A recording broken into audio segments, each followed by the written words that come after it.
You're as cold as ice. You're willing to sacrifice our love. Salut à toutes et à tous, bienvenue pour ce 16e épisode de la 4e saison de Cold Facts. On commence déjà par vous souhaiter une excellente année 2022.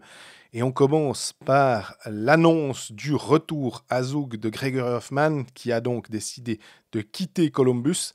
Beaucoup de questions à ce propos, et on va revenir sur cette arrivée, retour en Suisse. Ensuite, on parle du championnat du monde 2026, puisqu'il y a une guerre entre Zurich, Fribourg et Lausanne. Qui va l'emporter? Est-ce qu'on aura droit au même scénario, donc Zurich-Lausanne en 2026 pour le championnat du monde, ou Zurich-Fribourg? Puis après, on déroule l'actualité des clubs qui ont joué. Heureusement, Genève a joué 3 matchs. On va revenir à ce propos sur les excellentes performances de Tom Ernest et les moins bonnes de Vatanen. Lausanne, beaucoup de questions à ce propos, avec un seul match, mais une victoire importante contre Genève dans le derby lémanique. On parle de Bienne, où il y a eu plusieurs annonces, notamment l'arrivée d'Olofsson pour 2 ans, et aussi cette victoire 4-0 contre Ambry.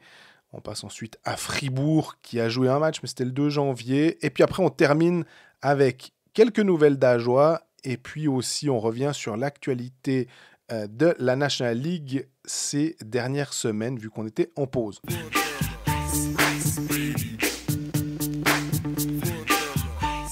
Salut Greg, bonne année! Salut, bonne année. Tu sais encore comment on fait un épisode? Et difficile. Après 2 semaines de pause, on est très content d'être de retour. Puis, il s'est passé 2-3 petites choses en 2 semaines, donc c'est bien, on va faire un épisode de 4h20. En 2 semaines. La dernière fois, c'était le 15 décembre. T'as les 2 semaines un peu longues ou courtes selon comment tu regardes ça, mais il y a vraiment une cralée de trucs à discuter. Exactement, on va commencer par quoi? Gregory Hoffman, quand même, c'est la news de la semaine. Ouais, parce que je dirais qu'elle nous a pris de court. Elle est tombée au-delà de 23 heures, ce qui est jamais facile pour ceux qui travaillent dans la presse. Forcément qu'en général, après 23 heures, on a arrêté. Il y a peut-être encore que certains journaux qui publient très tardivement, qui peuvent encore prendre des news. Mais sinon, en général, c'est bouclé. Mais on voit sur les réseaux sociaux que, en tout cas, les suiveurs de Cold Facts sont très actifs parce qu'il y avait tout de suite des partages d'articles, des likes, des trucs. Donc, vous avez suivi en direct ce qui s'est passé, quoi. C'est l'avantage du web first, qui, comme beaucoup de médias, ceux qui ont encore des journaux papier, sont de plus en plus dans cette optique de web first, à savoir, on publie d'abord sur le web et ensuite, on le redigère dans le print. Alors nous, à Blick, désormais, et comme le matin d'ailleurs, où c'est, j'allais dire, ou 20 minutes, c'est pas vrai, 20 minutes à une version papier, ouais. Mais où le matin, web first, web only en l'occurrence. Ouais, Hoffman, ça s'est déroulé comme ça. Lundi soir, très tard, l'annonce de la suspension à l'interne par Columbus. On apprend qu'il était de retour en Suisse pour l'accouchement de sa femme et qu'il avait eu un congé, il a eu une dispense pour revenir en Suisse à cette occasion. Il est suspendu parce qu'il a décidé de ne pas revenir. Et le lendemain, c'était tout réglé. Hein. Le lendemain... C'est des questions de contrat aussi. Exactement. Savoir comment tu peux alléger un buy-out, machin, ça construire la masse salariale. Enfin, c'est tous des trucs administratifs, en fait. Exactement. Et le lendemain, à 9h, annonce d'un retour à Zug. C'était pas vraiment un suspense incroyable. Ce qui est bien, c'est que c'est arrivé vite. Ça a évité pendant 3 jours que les fans de tous les clubs, sauf Ajoie et Langnau, se disent « Oh, il pourrait venir chez nous !» Et Ambry, allez. Ça évite ça. Il était sous contrat jusqu'en 2023 avec Zug. Son bail tombe du côté de la NHL. Le contrat repart avec Zug. C'est beaucoup plus simple. Beaucoup plus simple. Mais maintenant, en fait, tous les clubs que tu as cités, ils vont dire « Hey, 2023, on est en 2022, c'est finalement pas si loin. Alors, Gregory Hoffman chez nous, faut qu'on fasse une offre ?» Voilà, exactement. On y est. Non, on n'y est pas encore, mais laissons-le revenir déjà. Mais c'est au-delà de l'avenir de Gregory Hoffman, déjà le présent. Retour sur la glace tout bientôt. Là, il a dit qu'il allait participer aux entraînements tout soudain. Il y a un point presse avec lui jeudi en début d'après-midi à Zug, au centre Onewmark, donc le centre de préparation d'élite zugois, qui était en partie financé par Hans-Peter Strebel, ouais. Le milliardaire, je pense. Alors, le multimillionnaire, pas seulement multi, il est doublement multimillionnaire. Ouais. Et avec le IFA Zug, on a rendez-vous là-bas pour aller lui parler. Il s'est déjà un peu expliqué dans les colonnes de Blick alémanique, article que nous avons traduit en Suisse romande, qui a été traduit d'ailleurs par Suisse Abs aussi, mais de manière un tout petit peu moins professionnelle, si je peux me permettre cette petite aparté, désolé. Tu peux. Et un peu plus malhonnête, parce que nous on a un peu les droits sur le contenu des alémaniques, contrairement à Blick finalement. Ouais. Bref, il s'est expliqué, raison personnelle, que là-bas il n'avait pas vraiment de plaisir, etc. C'est une annonce qui a créé beaucoup de réactions.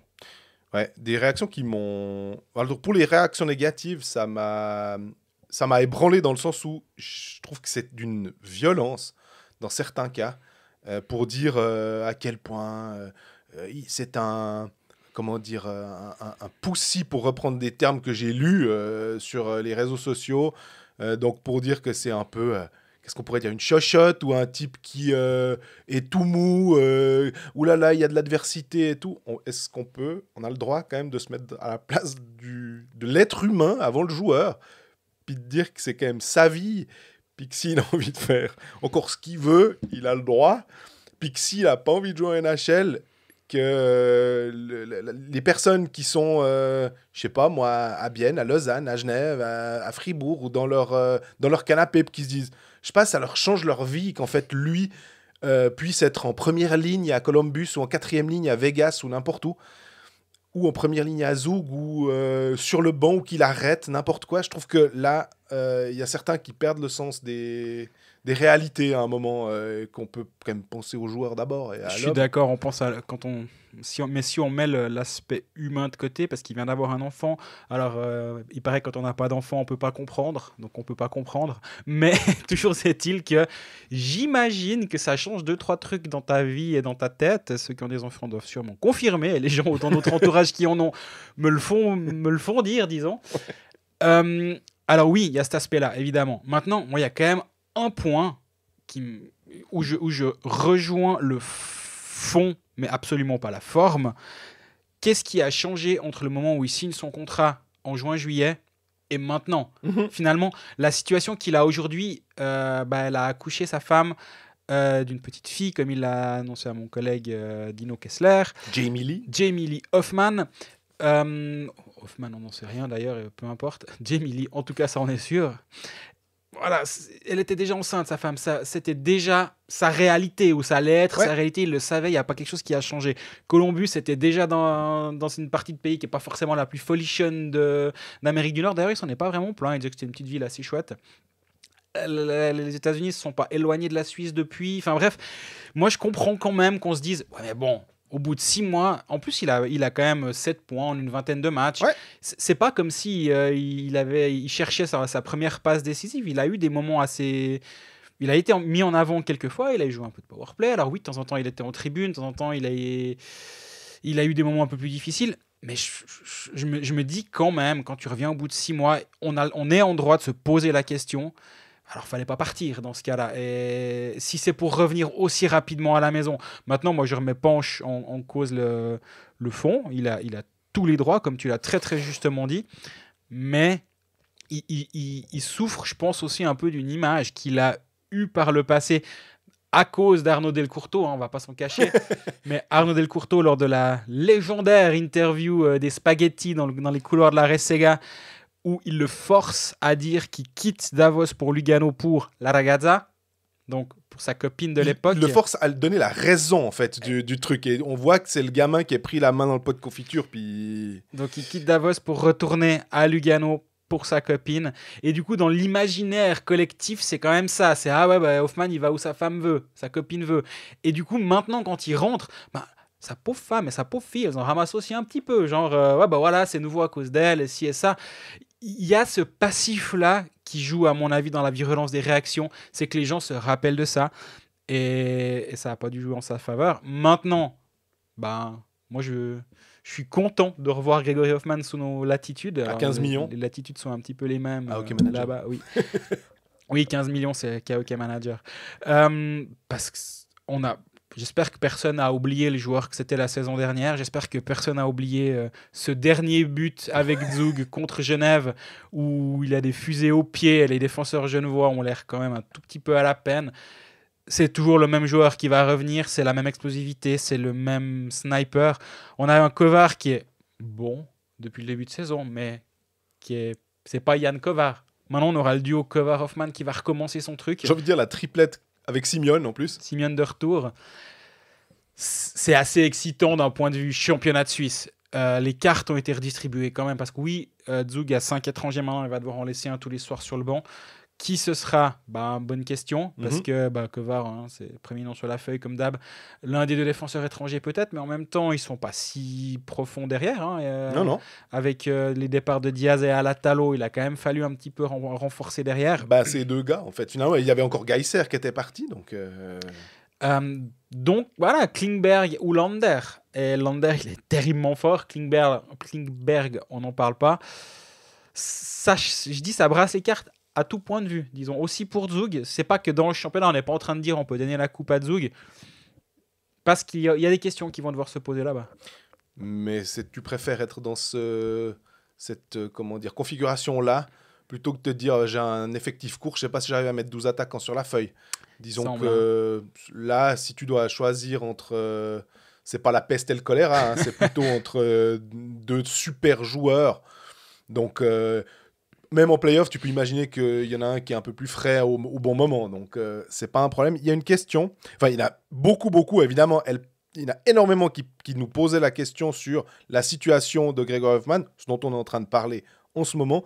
Il y a des questions un tout petit peu plus précises. Et il y a même une question... Alors, je vais prendre cette question de Marc Meyer qui résume un peu tout ce qui s'est dit. Est-ce que Gregory Hoffman est un joueur de talent pas prêt à faire des sacrifices? On pourrait bien imaginer que Gregory Hoffman suit ses envies et est vite déstabilisé par ses choix personnels privés. Je me demande si lui et d'autres joueurs suisses avant sont trop gâtés par les salaires et les conditions chez nous et de ce fait n'acceptent pas de faire des sacrifices pour réussir à s'imposer dans la meilleure ligue au monde.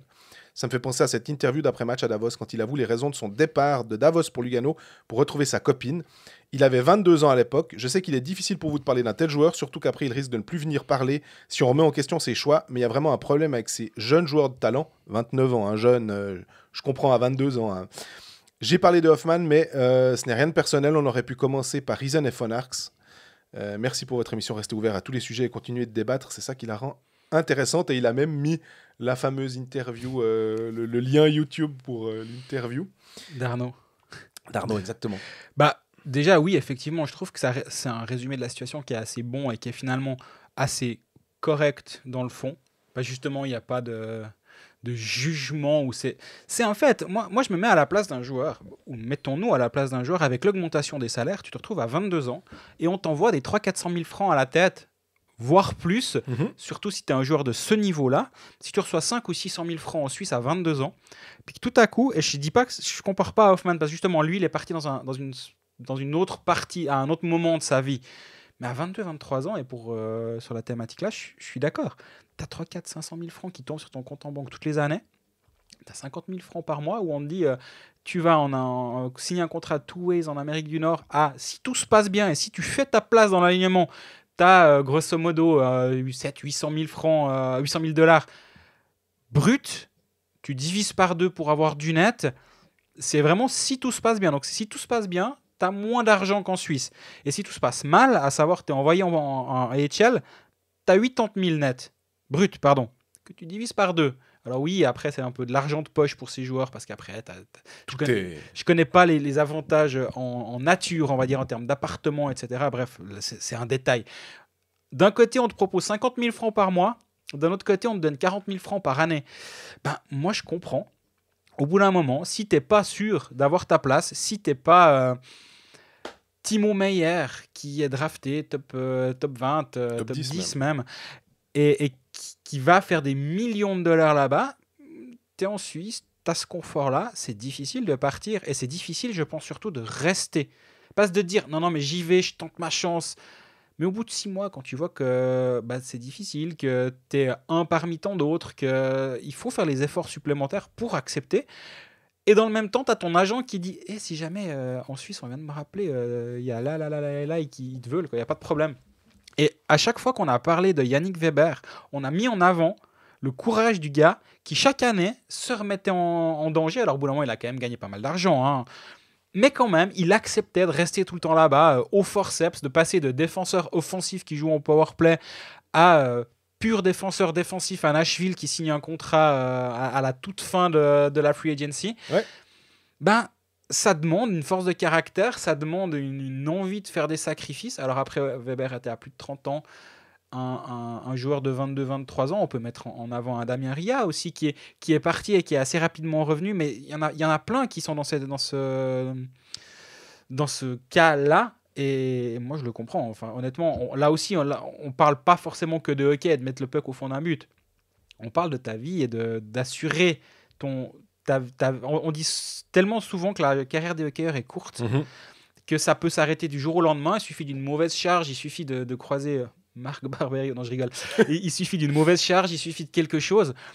Et ça s'arrête. Et donc, si t'es passé à côté de 500 000 francs à l'année sur 4 ans pour gagner un minimum en AHL, que derrière il y a un pépin, tu te diras toute ta vie, ouais, ben, j'ai quand même un petit peu merdé, quoi. Donc, c'est un constat qu'il faut faire et qu'il ne faut pas négliger dans ce genre de discussion. Et ce n'est pas qu'une question de hockey et de talent.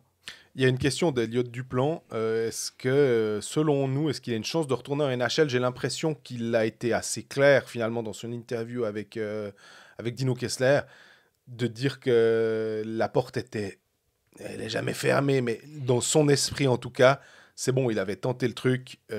Il sait aussi que, à moins qu'on lui offre un contrat, justement, de 3 millions, je dis n'importe quoi, un chiffre vraiment plus important qu'en Suisse, où il est sûr de les toucher à la rigueur, mais en même temps, il dit j'ai pas de plaisir.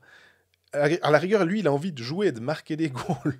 Ouais, puis il faut voir dans l'autre sens la situation aussi. Alors, il y a des deux côtés, mais déjà, est-ce que Hoffman aura envie de repartir? Ça, c'est déjà une première chose. Mais c'est quand même un joueur de bientôt 30 ans.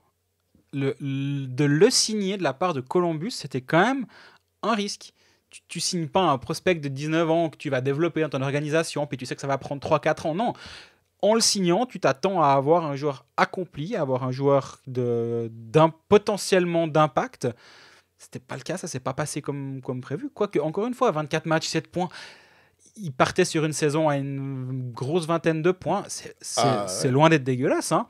Pour être pas sur des lignes qui étaient forcément offensives. Donc, exactement. Donc, mais là, les clubs, il y a quand même un passif qui va être très très lourd.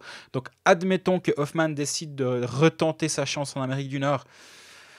Ouais, je crois quand même qu'en faisant ce choix-là, il sait aussi qu'il fait le choix de rentrer en Suisse et de rester en Suisse. L'autre question, c'est Quentin Delavie qui demande si finalement il n'y aurait pas une participation aux Jeux Olympiques. Et là aussi, il l'a expliqué dans l'interview que oui, il se réjouissait de pouvoir participer aux Jeux. Ce qui m'a un peu étonné d'ailleurs, parce que du coup, moi je me suis dit, dès que j'ai appris qu'il revenait en Suisse pour des raisons personnelles, il y a son enfant qui est né, etc., je me suis dit, il va pas se tirer 3 semaines en Chine, 1 mois après son retour en Suisse, alors que son retour en Suisse est justement lié à des raisons personnelles. Ouais. Eh ben, faux. Il a dit exactement l'inverse dans l'interview qu'on a publiée, que oui, c'est un rêve. Et ça, je le comprends en un sens. Il y a même Patrick Fischer aussi, il y a un petit entrefilet où il se réjouit évidemment de pouvoir compter sur Grégory Hoffman. Un peu désolé pour lui, pour sa carrière, mais le sélectionneur qu'il est, sachant qu'il n'y a pas les joueurs de NHL, si le gars dit je suis plus en NHL, je suis dans le championnat de Suisse. Ah ouais, c'est cool. Ouais, si Timo Meyer et Romagnosi voulaient revenir en Suisse pour des raisons personnelles, c'est volontiers les gars, hein, quand vous voulez. Alors là, du coup, le tournoi prendrait une autre dimension, effectivement, avec les 2 noms cités, ça pourrait basculer. C'est chouette, tant mieux qu'il ait ça dans un coin de la tête. Il y a pas mal de joueurs qui étaient présents à Pyeongchang qui doivent aussi avoir envie de se venger ou de se rattraper ou de se racheter, peu importe, mais le rêve olympique, honnêtement, la cérémonie d'ouverture était à peine passée, qu'ils étaient déjà en train de faire leur bagage à peu de choses près, donc je peux imaginer qu'il y a un petit goût d'inachevé. Après, est-ce que ça va être un goût d'achevé d'aller jouer en Chine dans des patinoires certes pas vides, parce que j'imagine qu'il y aura des locaux qui pourront tout de même aller dans la patinoire, mais ce sera quand même pas la même chose, hein. Sur un format NHL en plus. Oui. Bah lui, du coup, il est prêt. Il a fait un petit stage.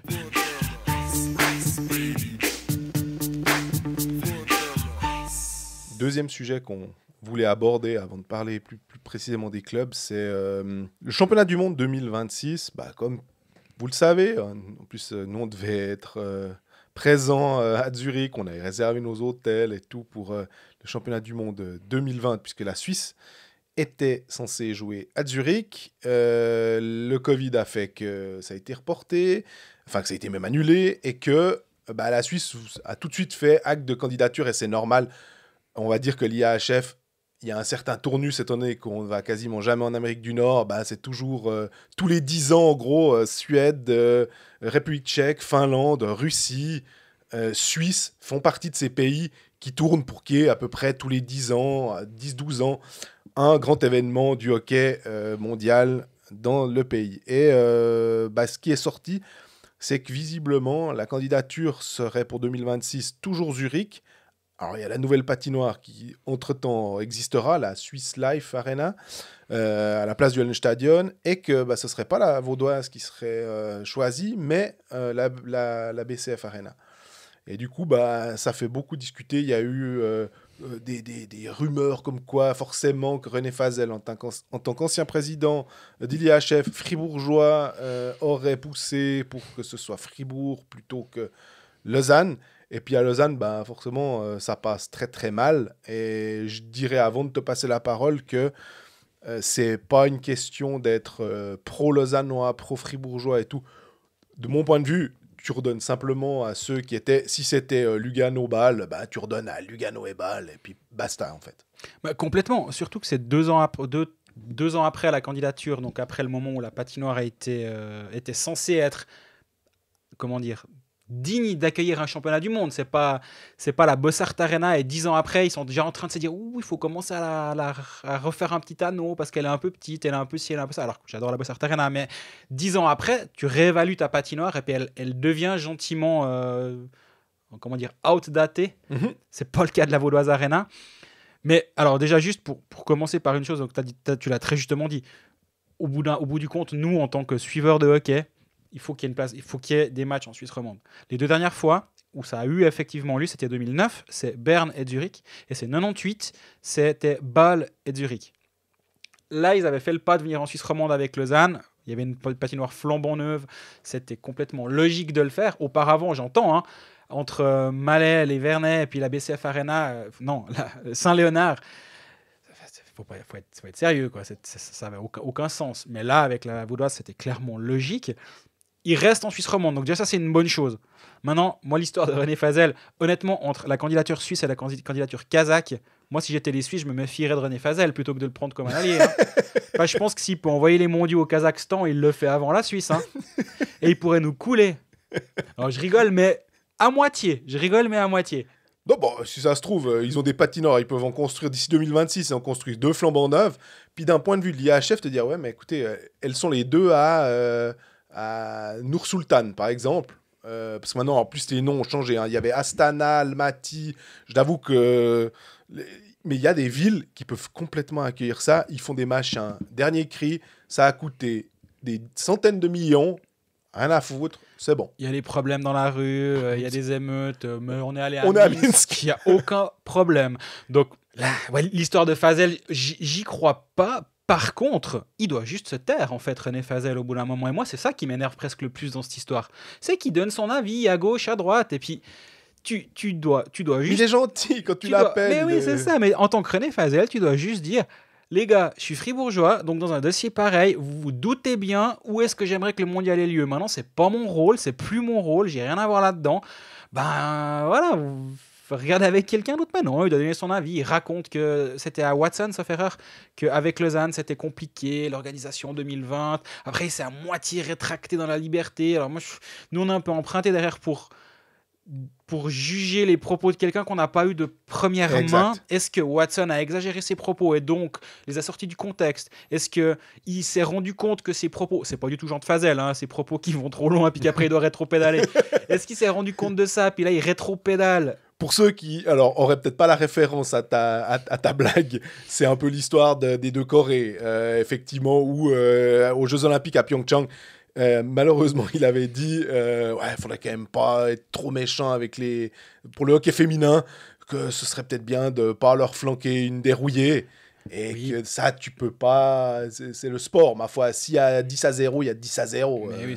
Puis dans la foulée, il y a quand même eu une embrassade avec Loukachenko qui a fait quand même 2-3 vaguelettes. Ouais, bah, quand je lui ai parlé, il m'a dit ouais, mais tu sais, il mesure 2 mètres. J'ai cru qu'il allait me rouler un patin. Donc, je pouvais Ouais, pas me défaire. Cette thématique avec le hockey sur glace, c'est déjà pas mal. Mais ouais, je pense qu'il est pas toujours très adroit dans sa communication. Puis du coup, j'arrive. Avec ces antécédents-là, je peux pas me dire ah non, c'est en plus c'est Klaus Sauxhofer qui est quand même un journaliste qui n'est pas connu pour déformer les propos des gens. Il peut avoir plein d'étiquettes qu'on lui colle Ouais. sur le front. À ce micro, je crois qu'on lui en colle pas trop, mais il va pas déformer les propos des gens. Tu fais pas journaliste pendant 40 ans si tu trahis les gens. Donc je dis 40 ans, mais c'est Ouais. estimation basse à peu près. Ouais. Donc je pense juste que Fazel là, il aurait juste dû se taire. Maintenant, est-ce qu'il se passe quelque chose en coulisses? J'en sais rien. Mais pour moi, le problème là derrière, c'est exactement ce que tu as dit au début. C'est Zurich et Lausanne. C'est Hallenstadion et Vaudoise Arena. On devrait presque même aller jusque-là en se disant à Lausanne, oui, il y a la nouvelle patinoire de Fribourg. Après, on n'est pas là pour juger si c'est mieux, si c'est moins bien, si c'est plus pratique, si c'est moins pratique. À Zurich, il y a Hallenstadion, Oerlikon donc, et Altstetten. Donc c'est l'opposé de la ville. Hein. Ouais. Est-ce que là aussi, du coup, partant de ce principe-là, tu dois pas le redonner à Hallenstadion? Ouais.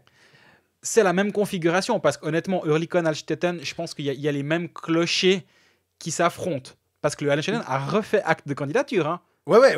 Et c'est les mêmes clochers que là. Ouais, c'est les communes, là, simplement. Ouais, puis en plus, je pense que c'est les machins d'Alstetten, du côté d'Oerlikon, il doit dire comme ça. Donc, exactement. Et donc, je pense que c'est les deux mêmes cas. Ils sont juste un peu moins. Ça a l'air d'être un petit peu moins houleux, vu de Suisse romande pour ce qui se passe à Zurich, mais je pense que c'est un peu le même cas qui est en train de se passer.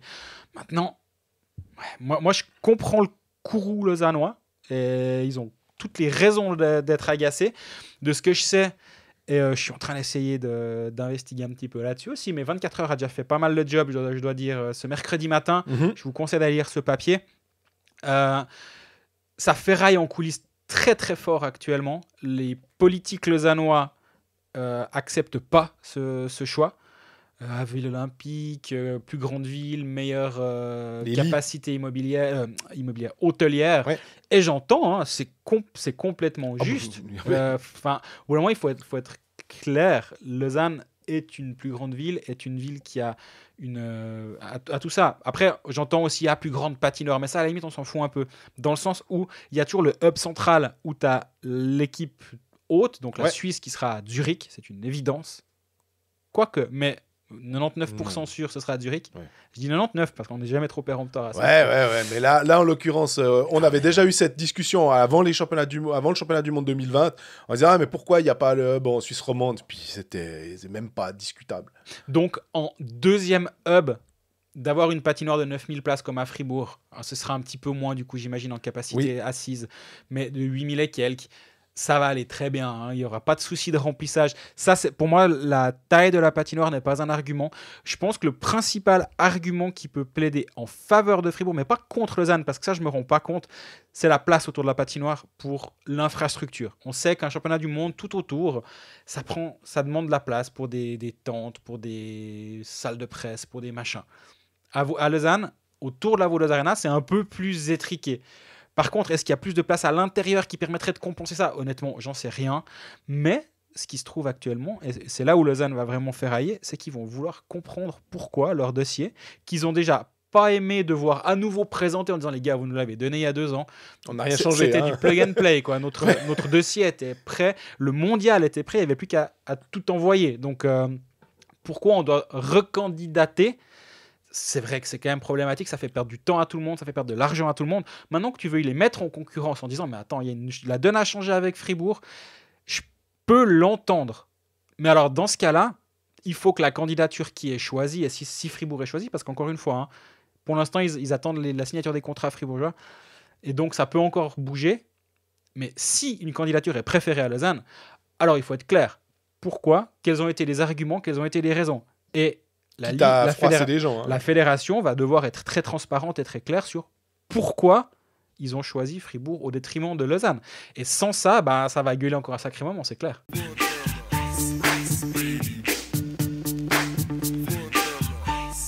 on commence notre tour d'horizon des romans avec celui qui joue le plus. C'est Genève qui... Après avoir été au chômage technique pendant quasi tout le Bah, mois, c'était les premiers, tout le mois de d'ailleurs. décembre. Non, mais tout le mois de décembre, ils ont joué 2 matchs. Ouais. Après, ils C'est- en ont joué 2 en 2 jours. faut bien rattraper maintenant.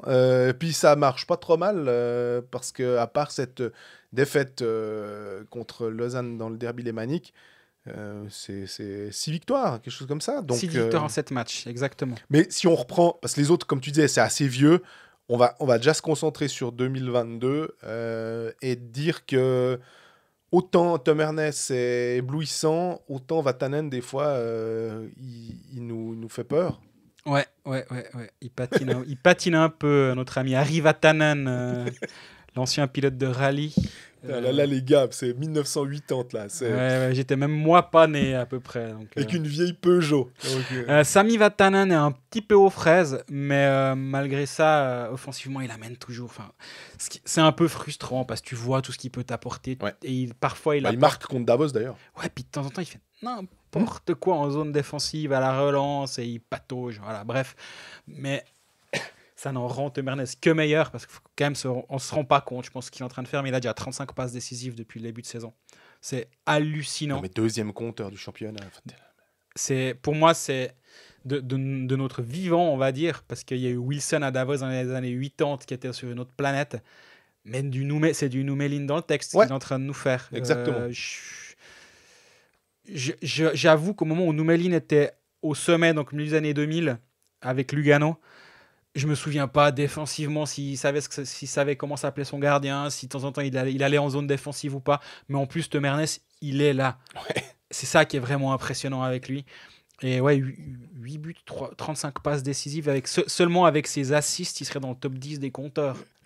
Non, mais c'est délirant. Franchement, Nouméline, c'est délirant. Je me rappelle, Petteri Stradivarius Nouméline, si je me rappelle, parce qu'il faisait le geste quand du violon quand il marquait. Ouais, là, on a perdu tous ceux qui ont moins de 30 ans. Non, mais à part ça, c'était vraiment un magnifique joueur. Ah, oui. C'était un défenseur ultra offensif, mais qu'est-ce que il faisait plaisir à voir. Je me demande, mais alors là, de nouveau, est-ce que Rex Ruotsalainen était un peu comme ça avec Berne, mais... Là justement, quand on sera à la saison 37 de Colfax, puis qu'on dira, tu te rappelles... Tom Ernest, il était fort, puis tout le monde dira, mais de quoi vous parlez, les gars? De vieux. Là. Allez voir les statistiques. Tom Ernest, c'était vraiment une dinguerie. Et voilà, ça aide forcément quand tu as un joueur comme ça qui a un shift sur 2 sur la glace, voire plus en fin de match. Ça aide à être dominant. En plus, offensivement, les choses se mettent gentiment en place. Maintenant, il y a Josh Duris qui a été mis à l'aile de la première ligne avec Winnick et Phil Poula. C'est quand même une grosse ligne. Vermin commence à marquer aussi. Richard revient. Richard est de retour. Rod est bientôt là. Ouais. Honnêtement, toutes les pièces du puzzle sont vraiment en train de se mettre en place actuellement. Et Genève, alors, va probablement pas arriver à remonter jusque dans les pré-playoffs. Jusque dans les playoffs, parce que les pré-playoffs, c'est bon. Ça devrait le faire. Mais... ils vont vraiment être chiants à jouer ces prochains temps. Ah ouais, puis en plus, on a encore oublié le fait que, puisque c'est tombé après le 15 décembre, on va dire, Pouliot maintenant est suisse. Oui. Donc forcément, c'est une arme de plus dans l'arsenal de Yann Cadieux. C'est vraiment une colonne de centre, Phil Poula, Richard Pouliot. Ouais, ça devient intéressant. Ça permet aussi peut-être d'avoir un meilleur centre pour des joueurs comme Miranda, pour des joueurs comme Moy. Il y a Smirnovs aussi qu'on essaye maintenant de mettre à l'aile en se disant que peut-être qu'il peut amener quelque chose par sa technique. Il marque des points si et là. Petit conseil à Hockey Manager, je crois qu'il est à 1,5. Oui. Si jamais vous dites que quand vous voulez changer 2 gaillards pour prendre un bon joueur, puis vous dites ouais, je peux prendre qui à 1 ou un peu plus. Il y a Smirnovs, c'est pas inutile. Mais au-delà de ça, on a l'impression que ça se met en place et que finalement, ce qui est incroyable, c'est qu'est-ce qu'on a glosé sur le fait qu'il n'y avait pas Gauthier Desclous, qu'il y a eu le pansement de Surkirchen qui a hyper bien marché. Ils ont essayé de trouver des solutions comme ça. Et tout d'un coup, il y a Dominique Niffler, donc le gardien de Cloton, l'autre gardien de Cloton, prêté jusqu'au mois de janvier, le temps que Gauthier Desclous se remette. Qu'est-ce qui se passe? Il fait un blanchissage mardi soir contre Davos. Et sans qu'il y ait grand-chose à redire. Et tu as vraiment l'impression que, finalement, tant que tu es en confiance, tant que l'esprit va bien, tant que voilà, tu marques des buts quand il faut en marquer, c'est tout de suite beaucoup plus simple, puis que tu peux finalement mettre un gardien qui n'a pas une expérience de la Ligue nationale, de la National League, puis qu'il arrive à repartir avec 0 goal encaissé. Moi, j'aime bien chez Dominique Niffler, c'est son jeu à la canne. Il est vraiment bon à ça. Et tu vois que plus les matchs avancent, plus il a pas d'expérience, mais de confiance dans sa capacité à jouer à la canne en National League, parce qu'en Swiss League, je pense qu'il se royaume. Mais là, il ose de plus en plus, il fait des relances assez rapides. Ça n'a encore pas vraiment amené à des assists, mais ça relance bien le jeu, ça permet souvent d'avoir des sorties zones faciles. Ouais, mais tu dis, il doit se royaumer en Swiss League. Moi, j'ai envie de dire, ouais, mais en National League, il a de meilleurs joueurs devant lui. C'est clair que si tu fais une bonne relance à la canne, puis que tu donnes à Sami Vatanen, ou à Henrik Temernes, ou à Roger Carrère, il y a des chances que même ton très bon défenseur de Swiss League qui aura un petit peu plus de temps, c'est pas l'ouverture de Temernes pour Pouliot. Il y a un moment, c'est aussi beaucoup plus facile de jouer avec des meilleurs joueurs. J'ai l'impression que c'est un peu... c'est une lapalissade, mais c'est presque une évidence quoi, pour lui. Je suis d'accord, mais en tout cas, depuis qu'il est arrivé... Moi, j'avoue, quand cette signature a été annoncée, d'ailleurs, tu me diras, c'est pour ça que nous, on est que à faire des théories, puis les gens, ils sont là à prendre des décisions. Moi, j'avoue que j'étais un peu dubitatif. Je sais pas si on en a parlé ou pas. Non, c'était après le 15 décembre. Hein. Ouais, ou en tout cas, on n'a pas dû en parler. Et je me suis dit, on est vraiment sûr qu'on va aller prendre un gardien de Swiss League et puis de le prendre là pendant 1 mois et demi. Pour l'instant, ça donne complètement raison à Marc Gauci. La gestion des gardiens a été difficile cette saison. Charlin n'a pas encore franchi le pas que le club l'imagine franchir dans un futur proche. C'est pour ça aussi qu'il a signé 1 an à Langnau. Prêté 1 an à Langnau, exactement par Genève. Et donc voilà, Niffler devient une solution crédible. Et je pense vraiment que tu peux aller un bout avec lui en espérant que Gauthier Desclous revienne quand même assez vite, parce que sur le long terme, je préfère avoir un Gauthier Desclous en santé que Dominique Niffler pour commencer les playoffs. Hein, c'est une évidence. D'ailleurs, de toute façon, Niffler va repartir à Cloton à la fin du mois de janvier, parce que Cloton a quand même une saison à jouer et des ambitions personnelles. Ils vont pas prêter Niffler jusqu'à la fin de saison. Je vois pas ça arriver, à mon avis. On a 2 questions sur Genève, si je dis pas de bêtises. Pourquoi la différence, c'est Ethan Fasnacht, pourquoi la différence est si grande entre les joueurs suisses et les joueurs étrangers à Genève ? J'ai l'impression que... Alors, c'est clair que statistiquement, les étrangers ont une part gargantuesque du total de points. Maintenant, Pouliot devient suisse, donc... voilà, comment on le compte, Joris est considéré comme suisse. Enfin, et il est mieux placé maintenant. Tanner Richard revient aussi. Je pense que, logiquement, la part des joueurs étrangers devrait peut-être un tout petit peu diminuer si Rod revient aussi. Mais c'est clair que le quatuor étranger de Genève, on a toujours dit, et qui plus est, au fur et à mesure que la saison avance, avec Tom Ernest et Winnick et même Phil Poula, c'est un gros plus. On en vient presque à oublier Phil Poula, effectivement, tellement les deux que tu viens de citer sont bons et sont dominants, mais Phil Poula, il a une importance. Je l'avais trouvé un tout petit peu en dedans au moment où Genève était au plus fort de la crise. Et là, je le trouve de nouveau assez bon, je dois dire. Et c'est à se demander, tu vois. Moi, je le connais pas, Phil Poula, on apprend à le découvrir. Est-ce que justement, c'est ce genre de joueur qui va pas forcément être ton leader et qui va, dans la tempête, être au gouvernail, mais quand ça va bien, il va te rendre encore meilleur. Et c'est là où justement un Winnick peut-être est un peu peut-être plus précieux à ce niveau-là, j'en sais rien. Mais là, je le trouve actuellement de nouveau dominant, mais aussi, voilà, tu as Winnick d'un côté, tu as Josh Jarvis de l'autre. Cette ligne, elle est belle, à part ça, comme première ligne, c'est très solide. Winnick, on voit, hein, c'était depuis notre dernier épisode, il a quand même encore marqué ce triplé à Zug, plus une passe décisive. Il est à 10 points en 3 matchs avant les matchs de ce week-end. C'est quand même un sacré joueur. Et si, en plus, on parlait de ce secondary scoring qui manquait de temps en temps à Genève. Il manquait le primary des fois aussi, mais a fortiori maintenant, avec cette plus grande profondeur, ça va aussi faire en sorte que la première ligne va avoir plus de liberté, parce que ça va pas être la seule focale de la défense adverse, mais que ça va venir d'un peu partout. Il y a aussi un petit aparté, parce qu'il y a un joueur qui n'est pas là cette année, qui est censé revenir l'année prochaine. Et on a vu une news passer, c'est Linus Omark qui est toujours normalement dans les plans pour revenir l'année prochaine.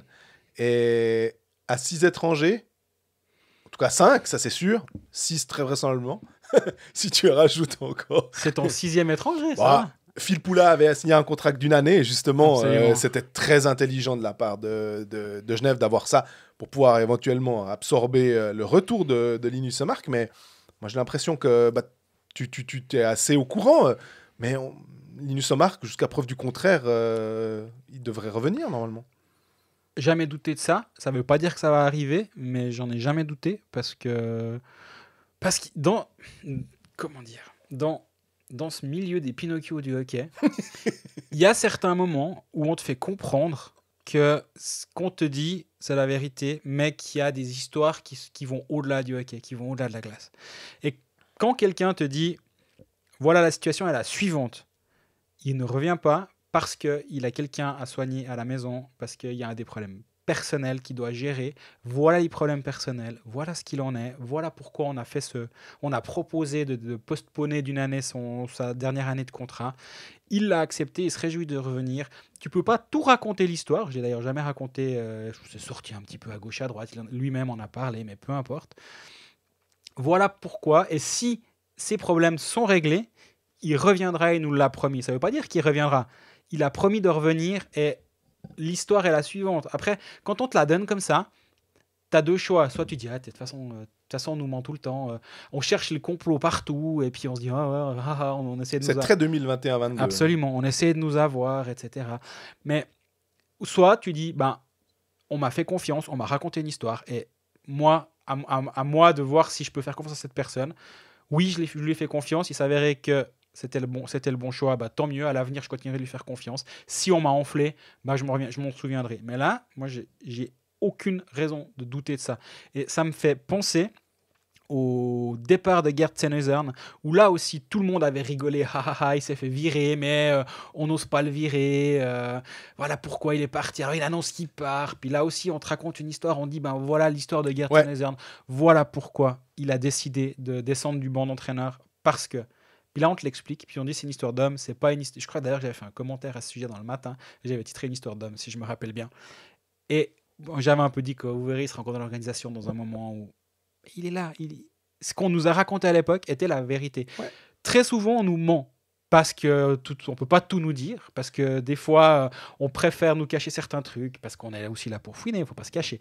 Mais des fois, on te raconte la vérité. Et moi, dans ce cas, Linus Omark, on nous a dit la vérité. Je ne dis pas qu'il va revenir, mais on nous a dit la vérité. Et il faut aussi de temps en temps l'accepter. Il y avait encore une question de Baptiste Maître. C'était alors plus sur le fait qu'il trouvait qu'il y avait. Il a mis, mais j'avais le son et tout, j'écoutais, mais je trouvais qu'il y avait une non-ambiance au Vernet. Et c'est drôle parce que dans un de nos groupes, j'ai mis, mais on a l'impression que c'est un huis clos à Genève. Et on a un ami qui nous a envoyé une vidéo. Effectivement, c'était très clairsemé, il était dans les places debout. Il y avait 3600 personnes annoncées, quelque chose comme ça, un petit peu plus. Et ça faisait vraiment très très vide. Et... Toi, tu vois les Vernets à moitié vides, moi je vois les Vernets à moitié pleins. Chacun sa façon de faire. Il est trop fort. Mais ça m'a fait vraiment me dire, puisqu'on évoquait le huis clos, que ça faisait très bizarre d'entendre. D'ailleurs, à Ambry aussi, il y avait une grande bâche dans mais là aussi, il y avait une jauge à 2/3 dans le canton du Tessin. Plus de place debout, surtout, c'est pour ça. Voilà. Au Tessin. À Genève, il y a interdiction de consommer à l'intérieur. J'ai eu le malheur de vouloir monter à ma tribune de presse avec mon café durant la deuxième pause. Je me suis fait gentiment raccompagner vers la sortie pour aller boire mon café dehors. Il faisait -4, j'étais content d'avoir un café. Mais voilà, j'avais oublié. Dieu sait si je crois qu'on suit les règles. Et j'avais vraiment oublié qu'il y avait cette histoire. Ça retient forcément les gens. Alors, contre Ambry, c'est encore pire parce que le match a été reprogrammé la veille. Les gens ont des plans et moi je comprends. Si tu as un abonnement ou tu as des billets, mais on te dit vendredi soir j'avais prévu des trucs, j'ai une sortie, j'ai un machin, je dois garder les enfants ou que sais-je. C'est logique que ça retienne des gens à la maison.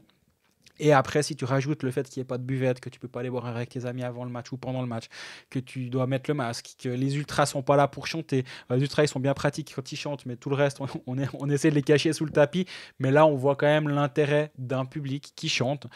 Et voilà, c'est vrai que c'est un peu tristounet, mais malheureusement, est-ce que la période qu'on vit est pas un peu tristounette aussi, Ouais. finalement?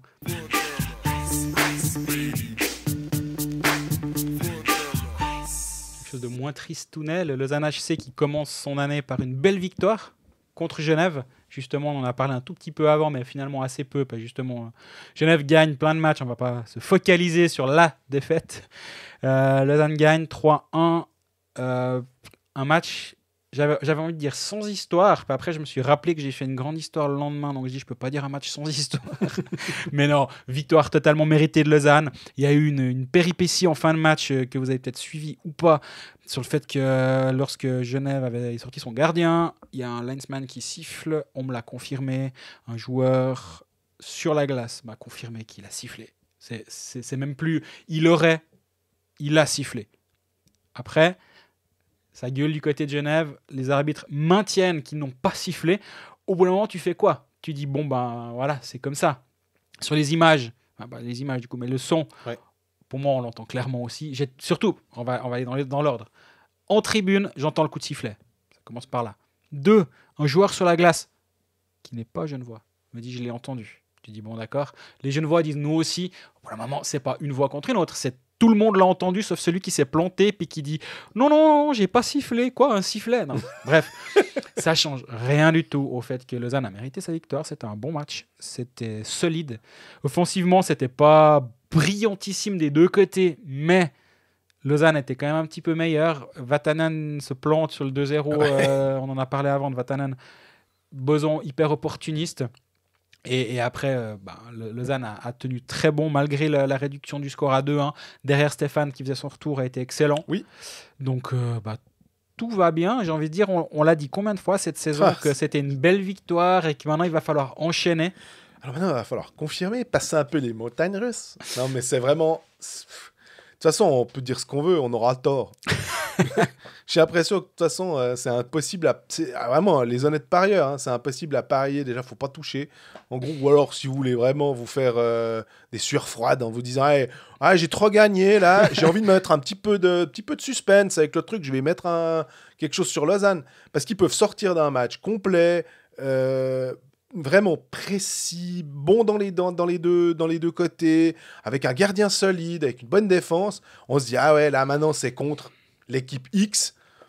On va pas prendre Zug ou Zurich. Là, normalement, c'est le moment d'enchaîner. Il va falloir aller confirmer à Rapperswil, bim. Exactement. Donc, c'est d'autant plus frustrant. Il y a une question de Owen Kling qui dit pourquoi LHC ne veut pas changer de coach. Et c'est vrai que à la fin de l'année, 3 défaites, alors qu'on avait dit dans l'épisode tiens, c'est le moment d'enchaîner. C'est bien pour ça qu'on a l'impression qu'on fait que se répéter et que ça doit être saoulant pour vous. Quand on dit on cherche de la constance, on a l'impression vraiment que c'est ce mot-là. On le sort au Puckalist, on le sort dans le live des Puckalistes, on le sort partout, tout le temps. Et comment faire pour ça? J'ai l'impression que quand tu vois ce match contre Genève, est-ce que tu as vraiment envie de remettre en cause John Foust? Moi, j'irais plus loin. On va dire zoom out en anglais. On prend un peu de hauteur sur la situation, puis on se dit, peu importe Foust, peu importe la gestion, peu importe Lausanne, on se dit juste, tu as un club qui va jouer les pré-playoffs. Je veux dire, ça devrait très, très, très, très probablement arriver parce que Lausanne est actuellement à 1,39 points par match. Les pré-playoffs sont à 1,74. Il faut savoir que les pré-playoffs, c'est Zurich actuellement. Donc, Zurich... Tu les revois pas. Je te dirais plus que Davos me fait un peu plus ça. souci. Mais... Davos est à 1,77, mais le point par match, c'est assez abstrait. Pour se rendre compte, c'est 16 points devant avec 2 matchs de plus. Donc, virtuellement 10 points d'écart entre les deux équipes. À 17 matchs, la fin du championnat, c'est très probable. Surtout qu'il y a encore Lugano entre deux. Ouais. Il faut passer Lugano et passer Davos. Donc, ça m'a l'air compliqué. Du coup, si tu changes ton coach maintenant, c'est quoi le prochain levier si tu veux à un moment créer un déclic, si tu veux faire quelque chose, si tu te rends compte que tu vas nulle part avec cette équipe? Tu as déjà changé de coach, tu peux 200 000 francs dans la caisse d'équipe. Ouais, voilà. Pourquoi pas? On avait une question à ce propos. On y revient juste après. Ouais. t'as pas vraiment 10 leviers possibles. Et là, est-ce que le timing est le bon pour activer ce levier alors que en dessous, personne va revenir sur toi. En dessus, tu revas nulle part. Non, tu peux réévaluer en fin de saison en disant il reste 5 matchs, 7 matchs, on va nulle part. Est-ce que c'est le bon moment? Ou j'en sais rien. Ou à la fin de ce mois de janvier, parce que Lausanne joue une chier de matchs en janvier, t'en sais beaucoup plus. Et est-ce que là, c'est le bon moment? Pendant la pause des Olympiques, tu as 3 semaines pour retravailler.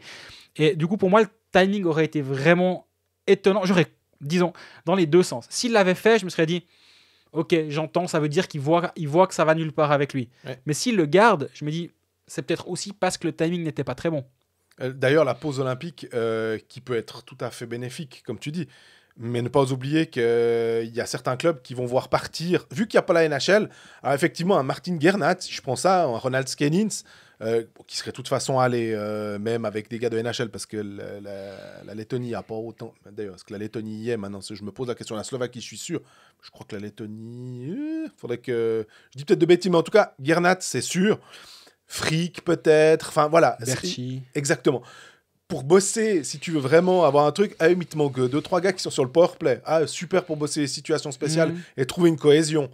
Et je prends l'exemple de Lausanne parce qu'on en parle, mais ce serait exactement la même chose à Zurich ou dans d'autres clubs qui ont beaucoup de joueurs internationaux. Absolument. Donc, Caisse d'équipe, la question. ouais, la question de Igor Kutsevich.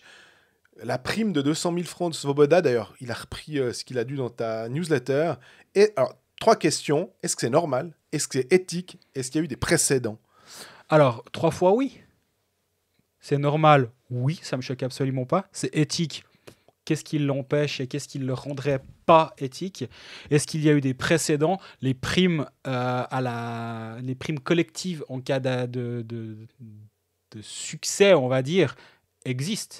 Donc, 3 précédents, enfin 3 fois oui. J'ai une question. Quand tu dis les primes collectives existent, j'ai un souvenir, mais peut-être que c'est un souvenir qui est complètement biaisé. Tu vas me dire, mais t'es complètement débile.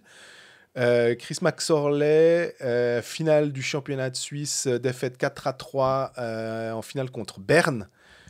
Il y avait une rumeur de grosses primes pour les Genevois à cette époque-là. Alors, je me souviens honnêtement pas. Tu te souviens pas? Non, okay. Honnêtement. C'est pour ça. Je dis pas que c'est faux, mais j'ai vraiment pas ça dans un coin de ma tête. Et je dis pas qu'il était soulagé, mais que effectivement d'avoir perdu faisait que tu n'avais pas la prime de champion que tu pouvais accorder éventuellement. Parce que t'as des primes de play-off qui existent, t'as des primes de tour passé en play-off qui existent. Il y a des primes individuelles qui existent pour le nombre de buts, pour le nombre de points. Il y a même des primes individuelles qui sont liées à la performance d'équipe. Ouais. Donc les primes font clairement partie de l'univers, l'univers des contrats et de la vie d'équipe. Moi, je vais par contre dire autre chose, mais il faut savoir que ce genre de choses qui sont versées dans la caisse d'équipe, c'est un tout durant la saison. Tu le partages avec le staff aussi. Donc, admettons 200 000 francs. Tu as 25 joueurs, en gros.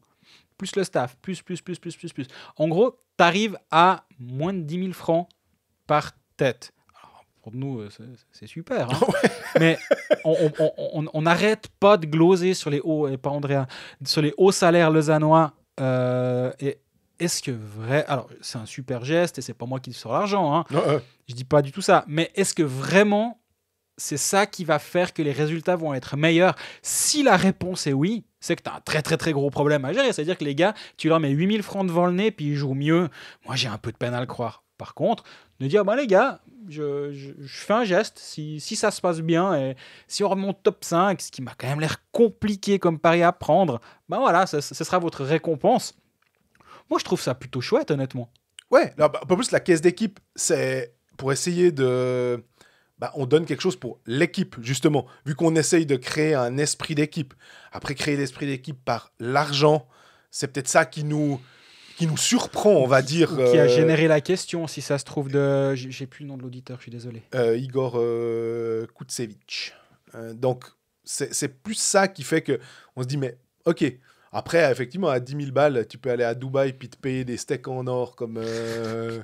c'est quoi, Ribéry qui a mangé ça et d'autres. Donc, ça peut te faire marrer à un moment. Mais au-delà de ça, c'est peut-être juste de dire le levier, pour le coup, pour l'équipe, est peut-être un peu plus intéressant. Je suis d'accord avec toi, mais en tout cas, pour moi, c'est pas une grosse histoire. Je trouve que c'était une anecdote plutôt sympa. Ouais. Il y a aussi une question, alors là, c'était plutôt une question de Laurent Perroton qui pose la question de Bobby Dolas, qui s'appelle Argentas, Aralambus, qu'est-ce qu'il fait? Et c'est vrai qu'on a été surpris de le voir sur le banc, et je crois qu'il avait été assistant, mais avec Craig McTavish. Oui. Un temps, et il était coach DM 17, Oui. quelque chose comme ça. Et puis voilà, tout d'un coup, est-ce que vraiment ils ont essayé de faire des changements de staff parce qu'on a Petrovicki, on a Karel Svoboda, on a Svoboda qui n'était pas sur le banc, si je me rappelle bien, et si j'ai bien tout suivi. Karel, donc, qui n'était pas sur le banc. Peter, c'est pas encore sur le banc, peut-être si ça se trouve, s'il nous fait une full Christian Constantin, mais on y est de loin pas encore. Il faut une vingtaine d'années d'expérience pour en arriver à faire du Constantin. Karel Svoboda qui gérait le powerplay de Lausanne qui était quand même un tout petit peu compliqué. Est-ce que c'est l'idée là derrière? J'avoue que j'ai pas posé la question. Mais c'est un petit peu ce qu'on m'avait laissé entendre, que Svoboda gérait le powerplay. Et ça peut être la raison de cette arrivée de Bobby Dolas sur le banc. Voilà. Là aussi, c'est pas une grosse histoire. Je trouve quand même rigolo de voir ces bancs musicaux qui arrivent. Et Svoboda n'était pas là à un moment, il est là. Après, il y avait du Hue qui était là, pas là. Si je me rappelle bien, Dolas, pas là, là. Mais c'est plutôt... Moi je vois plutôt ça comme on tente des choses. On se rend compte qu'il y a un problème. Le problème, c'est pas John Foust. Visiblement, vu que on cherche autre chose. Est-ce que l'œil de Dolas pourrait amener quelque chose sur une situation très spécifique? Est-ce que c'est le power play, justement? Est-ce que pendant le match, il peut faire des ajustements sur ce point très précis-là? Et si c'est le cas, bien joué. Puis sinon, ils retenteront autre chose. La saison régulière, c'est aussi un moment de faire des ajustements. Je me réjouis de voir l'impact qu'il peut avoir, et je vais quand même me renseigner si c'est effectivement lié au powerplay ou pas, et si c'est le cas, on pourra peut-être un peu suivre ça ces prochains temps. D'ailleurs, le powerplay, ça me permet de revenir sur un joueur que j'ai bien aimé, j'en attendais pas beaucoup.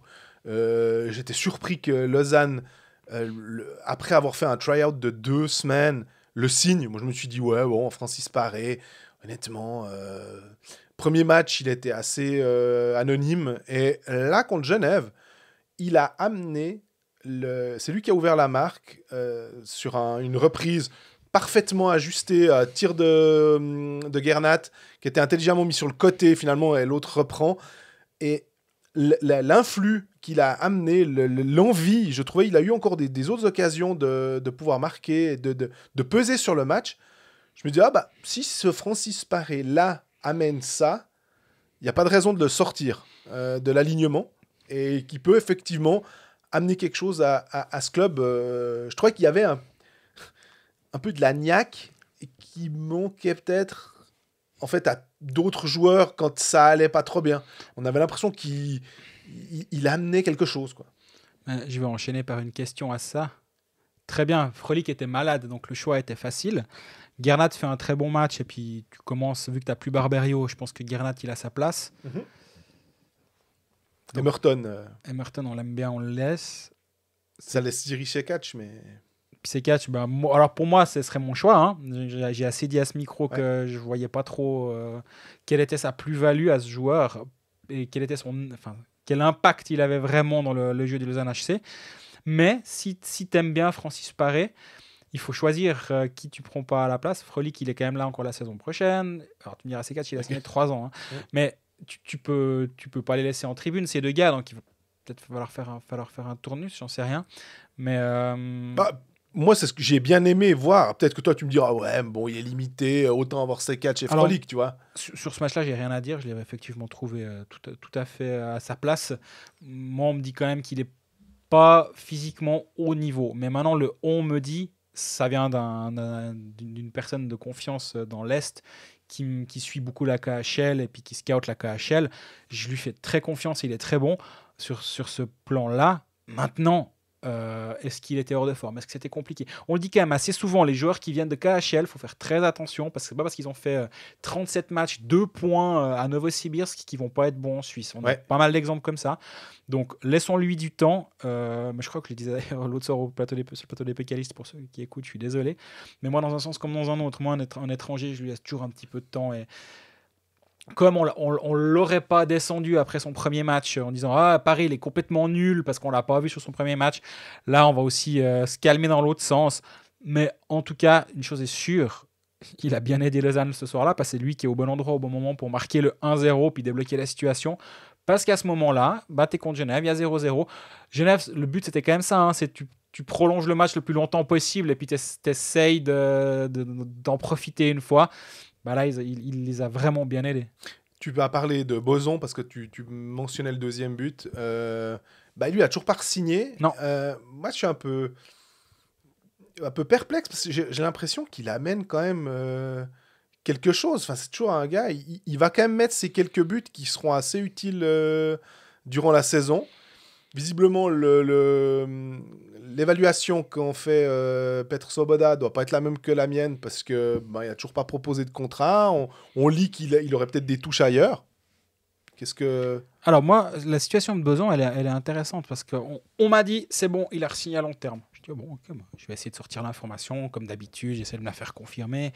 On me dit fais un peu gaffe, sors pas l'info comme ça. Parce que moi, chaque fois que j'essaie de me renseigner, je me dis le but c'est de pas avoir l'air trop couillon à la fin et de dire 9 fois des trucs faux pour une fois un truc juste, ça m'intéresse moyennement. On peut se tromper tous, mais le moins possible si possible.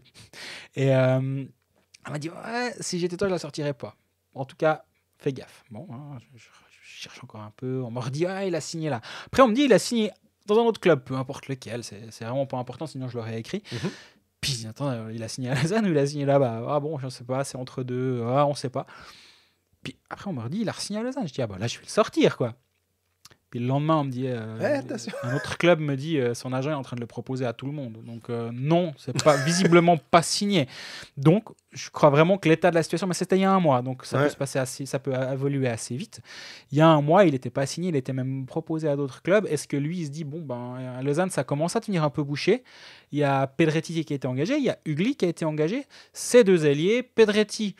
Alors, j'ai pas envie de dire que Pedretti, c'est le clone de Tim Boson, mais c'est un joueur qui, si tu le remplaces 1 pour 1, moi, ça me choque pas de me dire, on n'a pas conservé Tim Boson. J'ai chaque fois peur de dire Philippe.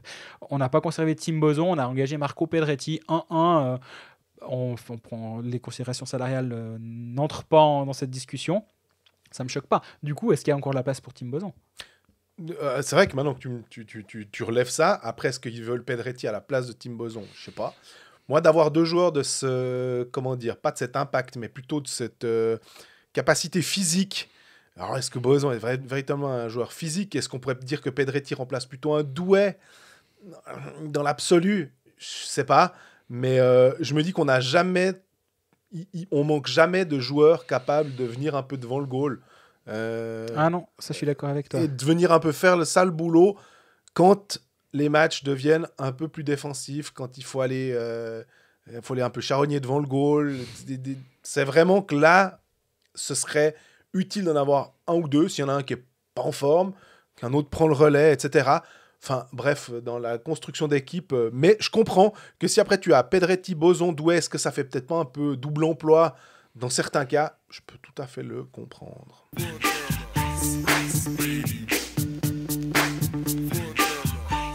On passe à Bienne, qui a lui aussi joué un match. Bon, on va faire vite. Il y a Fribourg qui avait joué un match, le 2 de l'an, et puis Ajoa n'a pas joué. Donc voilà, on a encore quelques clubs qui ont joué des matchs. Bienne, c'est un match, une victoire contre Ambry, 4-0.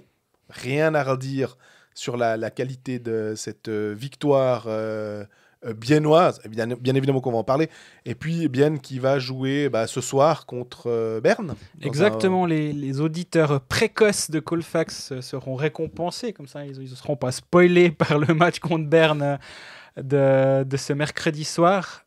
Bienne a bien commencé sa saison.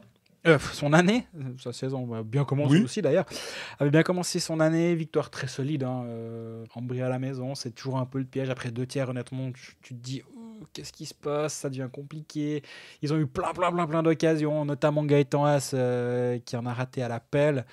Pour le moment, il y a Tony Rayala qui se dit j'en ai un peu marre de cette histoire, il rentre dans la zone, bim, et puis c'est fini quoi, au revoir, merci. Ouais, parce qu'en fait, il s'est dit, j'ai une chanson à mon nom sur Fruit from Desire de Gala, donc faut quand même que je l'entende un peu.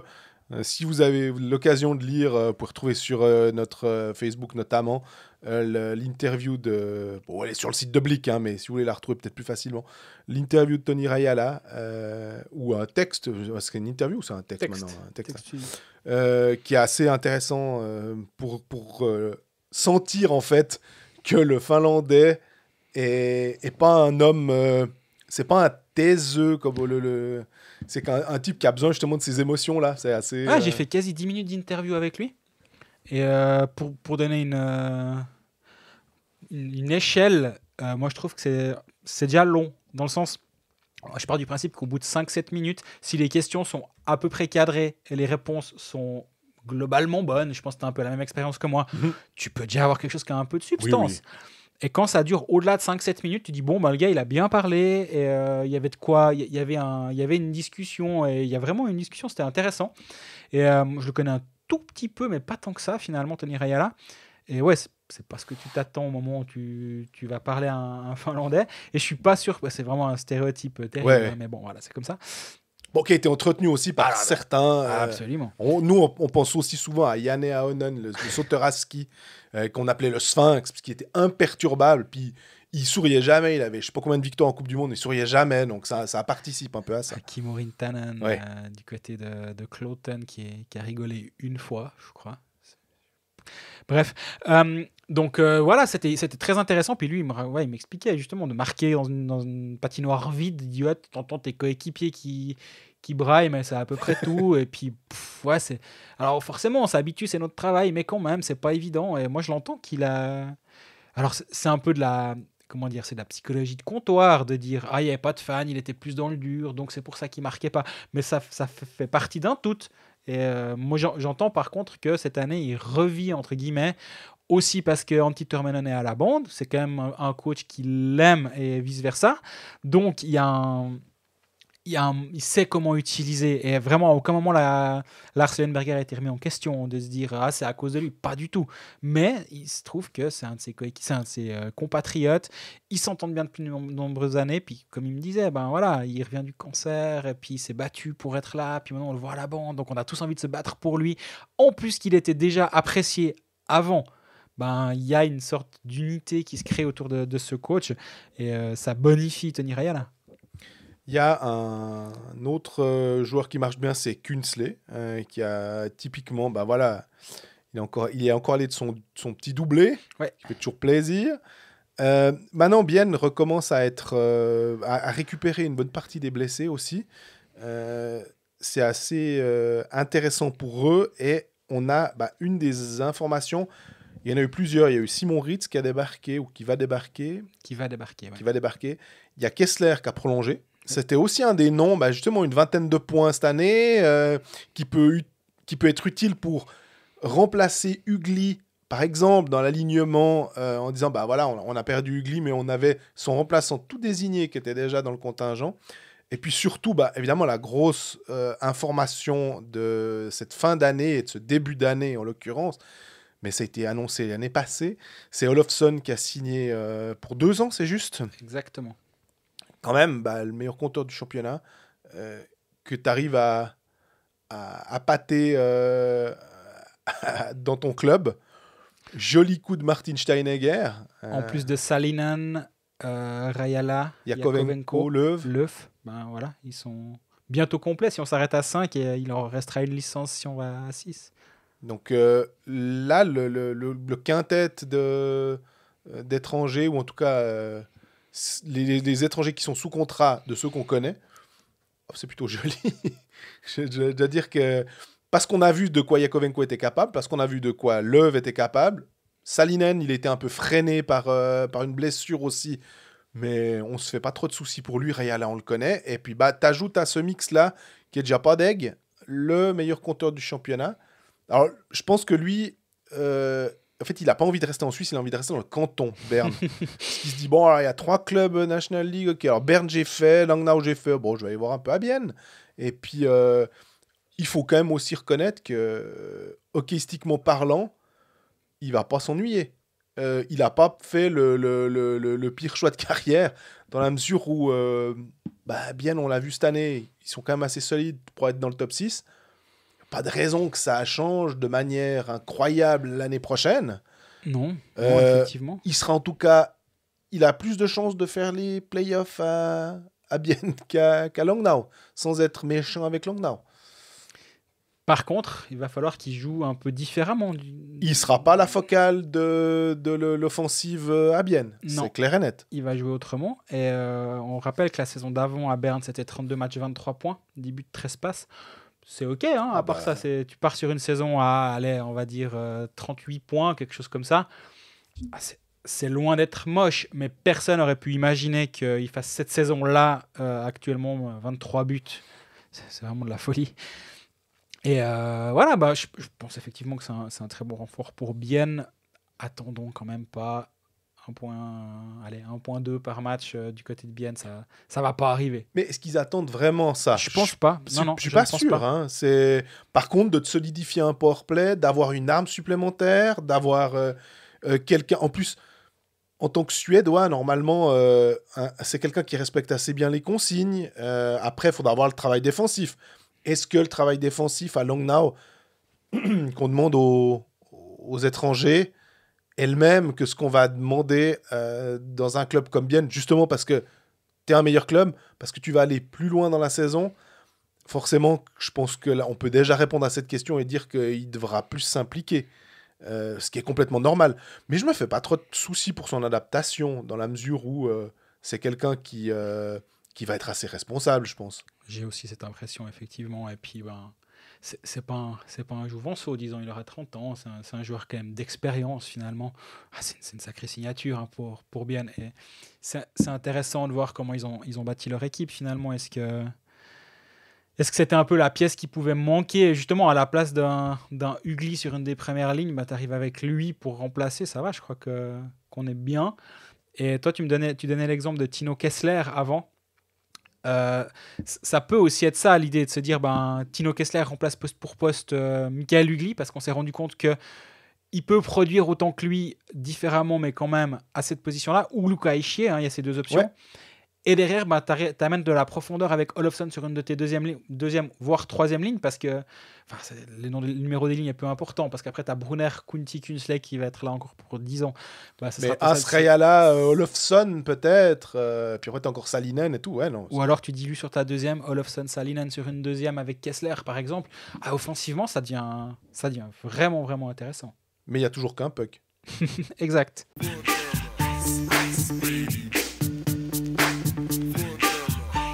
Fribourg, maintenant, qui a aussi joué un match, je le disais avant, c'était le 2 janvier, c'était le seul match. On s'attendait à avoir beaucoup plus de matchs, mais à cause du Covid, voilà, on en a quand même eu. Hein. Une défaite pour Fribourg. Il n'y a pas grand-chose à dire, effectivement, vu qu'ils sont en quarantaine. J'ai cru lire qu'il y avait 15 joueurs qui avaient pu revenir s'entraîner sur la glace. Donc, on va gentiment arriver à une situation, entre guillemets, normale. Oui. Et puis, s'il y a eu, par exemple, tous ceux qui ont été infectés, par exemple à Ambry, ils étaient 20, ou à Davos, là, 26, tu te dis qu'il y a quasiment personne n'y a échappé, donc normalement, tu es assez bon pendant quelques mois. On peut espérer. Alors, Fribourg, cette défaite ne remet évidemment rien en cause. On a une question de Hugo Musso. Fribourg peut-il terminer premier? Et puis, l'autre question, c'est le défenseur étranger. Peut-il aider Fribourg? Défenseur étranger, c'est un défenseur tchèque qui a été lié à Fribourg. Nakladal. Est-ce que c'est vraiment là que ça pêche? Tu te dis qu'il manque un défenseur vraiment étranger maintenant?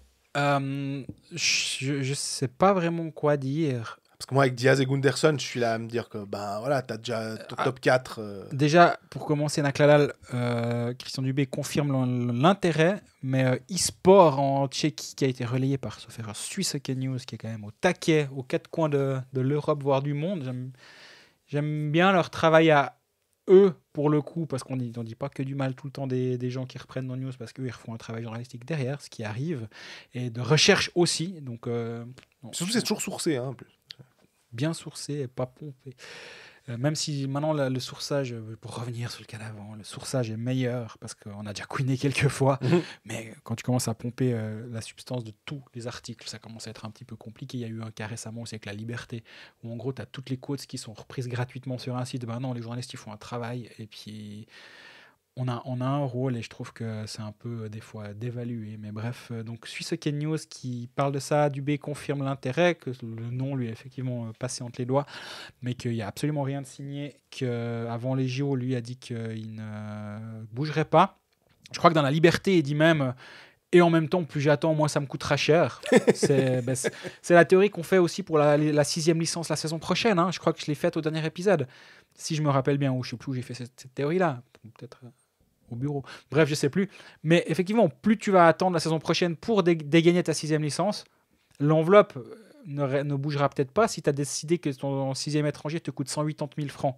Mais 180 000 francs pour 10 mois ou 180 000 francs pour 6 mois, bah, tu donnes pas le même salaire au gars qui va potentiellement venir chez toi. Donc, le marché s'ouvre un petit peu plus. C'est compte d'apothicaire que ça va nous faire. Ça va être incroyable. Génial. Mais c'est pour ça que je pense que l'année prochaine, il y aura pas mal de clubs qui vont partir à 5 s'il y a 6 étrangers. Ouais. Et engager un 6 en cours de route pour réévaluer aussi. Parce que si tu engages tes 6, admettons 2 défenseurs, 4 attaquants, bah, quelle flexibilité tu as derrière?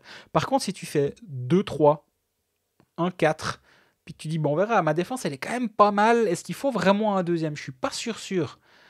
Ouais, ben, tu recommences ta saison, tu vois que la défense tient tout à fait la route, il n'y a pas de blessure grave, tout va bien.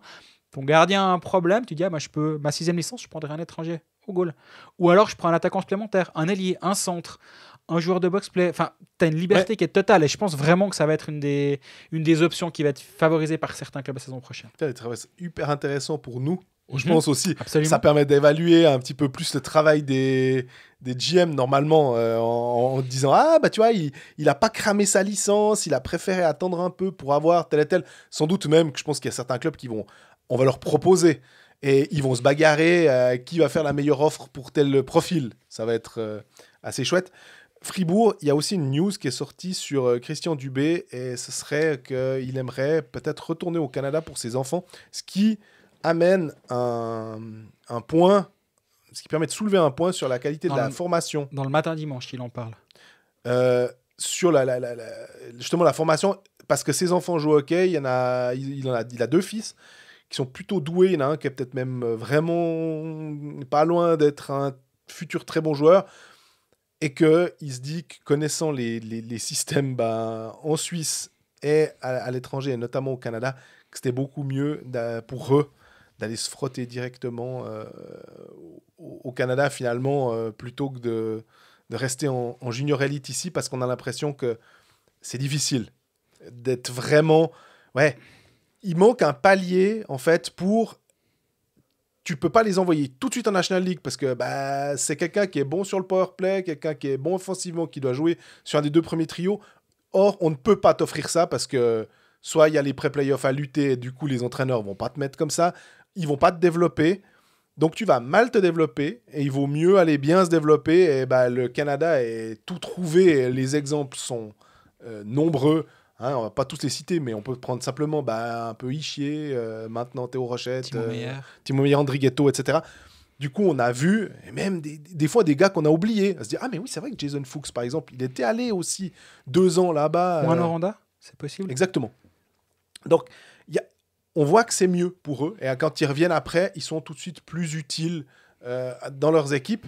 Donc, on peut comprendre le choix de Christian Dubé. Maintenant, il a lancé ça comme ça. Est-ce que vraiment, suivant comment se passe sa carrière ici, c'est... Oui, puis suivant comment se passe le développement des enfants, enfin ça c'est vraiment... cet aspect, c'est très personnel, je pense, cette discussion-là. Mais en tout cas, Christian Dubé n'est pas éternel à Fribourg-Gotteron, mais c'est vrai que là, actuellement, il est... Disons, au moment de s'asseoir à table, si on parle d'un futur contrat, il est un tout petit peu en position de force, Christian Dubé, actuellement. Mais c'est pas pour autant qu'il va faire ça à long terme. J'avoue que j'ai pas parlé avec lui de cette déclaration-là, parce que je l'ai lu dans le matin dimanche, et puis voilà, je me suis rien dit d'autre. Mais c'est intéressant de voir la réflexion, de te dire qu'est-ce que tu fais avec un junior actuellement. Est-ce que tu prends le chemin que tu as donné là? Est-ce qu'au contraire, tu prends le chemin Lian Bixel, puis que d'autres ont suivi avant, hein, c'est pas le premier. Et tu vas en Suède. Ouais, mais s'il a le double passe, Bien sûr, mais je parle, j'élargis un peu, ouais. Pas seulement avec la question du B. Par ça, Lian Bixel, c'est impressionnant hein, ce qu'il est en train de faire aussi. Exactement, mais aussi parce que la Suède est un endroit où tu peux vraiment bien te développer. Damien Ria en parlait l'autre soir sur le plateau d'Apocalypse, mais il nous en a parlé aussi. J'allais dire, il l'a parlé longuement chez nous dans l'épisode d'avant-saison estival avec lui. 3 semaines avant qu'il annonce qu'il signait à Lausanne. Où il ne dit pas en exclusivité à Colfax. Non, bref. Blague à part, c'est une vraie question. Si tu as un enfant de 12, 13, 14 ans qui touche un petit peu, qui sait un peu jouer au hockey, puis tu vois qu'il a un petit potentiel, comment tu maximises ces années de formation? Est-ce que vraiment mettre des tôles à des gamins en Suisse qui sont à peu près moyens, est-ce que c'est une bonne idée? Ou est-ce qu'il faut partir? Et beaucoup l'ont fait, hein. Beaucoup sont partis, la Ligue junior majeure du Québec, CHL, etc. La Suède, il n'y a pas un seul chemin, mais il y a une multitude de chemins, il faut juste choisir le bon. Mais comme tu disais en préambule, la qualité de la formation en Suisse pose problème. Et moi, je me pose une autre question concernant ça, c'est quel effet va avoir le Covid sur la formation suisse? Parce qu'on a une année d'élite qui a été perdue l'année passée parce que les championnats se sont arrêtés. Cette année, il y a des championnats qui ont déjà été arrêtés. Est-ce que ça va continuer ou pas? J'en sais rien. Mais c'est autant de joueurs que tu perds en route. Que tu envoies dans la nature pendant une année qui ne vont pas autant progresser qu'ils auraient dû durant une année. Et moi, je suis vraiment curieux de voir dans une dizaine d'années, si on verra un trou, un moment ou un autre, dans les 2000, c'est quoi 2006 par là, 2006, 2007, 2008, 2004 peut-être. Est-ce qu'il y a un trou à ce moment-là dans l'équipe, dans les équipes en Suisse? Et ça pourra avoir des répercussions à plein de niveaux. Parce que si tu as une génération de 3-4 ans qui est mauvaise, comment ça se traduit dans tes équipes de National League, dans ta construction des rosters, dans ton nombre d'étrangers en National League? Ça peut vraiment avoir des répercussions dans une dizaine d'années qui pourrait, j'en sais vraiment rien, aucune idée mais qui pourrait être assez intéressante à suivre en tout cas.